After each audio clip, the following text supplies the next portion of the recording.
Hello, everyone. It's Baasit Siddiqui here. Thank you so much for joining us for this Books on the Box digital session. Now, I normally deliver this workshop to children in primary schools. So we're talking children between the age of 7 to 11, and I normally run it within a school day.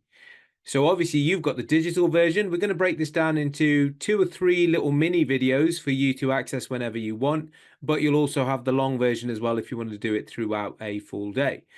Whenever I suggest schools using this, I suggest that they use it as a little enrichment activity for a day.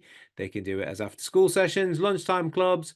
But once you get into the flow of things, you'll see that there's so many different ways that you can use this workshop.